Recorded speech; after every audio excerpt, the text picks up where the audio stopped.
Hi everyone, मैं सभी divine souls का वेलकम करती हूँ मेरे इस यूट्यूब चैनल पर जिसका नाम है ट्विन फ्लेम डीवा।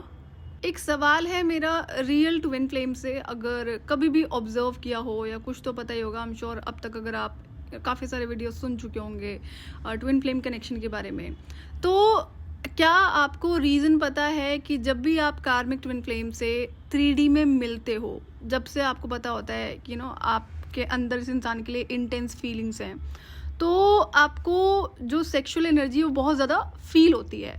इसके पीछे का रीज़न पता है आपको? ट्विन फ्लेम जर्नी में ऑब्जर्वेशन ने मुझे बहुत हेल्प करा है। जैसा कि मुझे पता था, जब तक मैं इस कार्मिक ट्विन फ्लेम से नहीं मिली थी, मुझे कभी भी सेक्सुअल एनर्जी फील ही नहीं होती थी। और एक बार तो सवाल उठ गया कि कुछ तो ऐसे कहीं पर डिस्कशन चल रहा था, फीमेल थी बैठी थी, तो मुझे था नहीं, मुझे ना ये सब फील ही नहीं होता है। तो वहाँ पे क्या सवाल उठता है कि तुम में गड़बड़ है तो मैं खुद एक बार क्वेश्चन करती हूँ, क्या मुझ में सच में गड़बड़ है?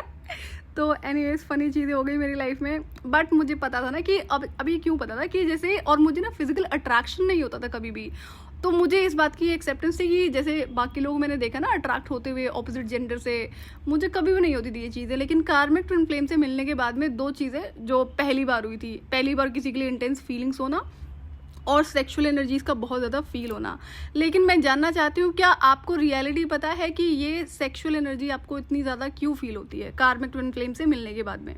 तो मेरे लिए दोनों ही बहुत ज़्यादा सरप्राइजिंग चीज़ें थी, क्योंकि उससे पहले तो मुझे पता था कि मुझे अट्रैक्शन नहीं होता है किसी इंसान के लिए, मुझ में फीलिंग्स नहीं होती थी किसी इंसान के लिए।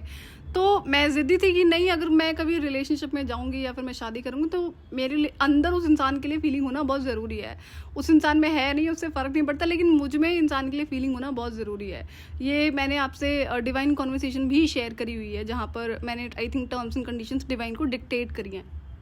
तो आप मुझे बताना कि क्या आपके साथ ऐसा है कि आपको, अगर आप कार्मिक ट्विन फ्लेम से मिल चुके हो, जैसे भी आप मिले, जैसे भी आपको पता है कनेक्शन के बारे में, क्या आपको वो एनर्जीज बहुत ज़्यादा फील होती हैं? और उससे पहले कि आपने कभी एनर्जीज ऑब्जर्व करी हैं, क्या पहले भी ऐसा होता था या फिर इस इंसान से मिलने के बाद में आपने ये एक्सपीरियंस करना शुरू करा है? तो सवाल है कि ऐसा क्यों फील होता है, ये आपको जानना और समझना बहुत ज़्यादा ज़रूरी है। आप अपने थॉट्स शेयर करो। मैं इस वीडियो पर आपसे 2 से 3 फैक्ट्स को शेयर करूंगी, जहां पर एक ऐसी कौन सी सिचुएशन आती है जब आपको ये एनर्जीज पिकअप होना बंद हो जाती हैं। आप अपने थॉट्स शेयर करो, देन इस पर मैं प्रॉपर वीडियो आप लोगों से शेयर कर दूंगी।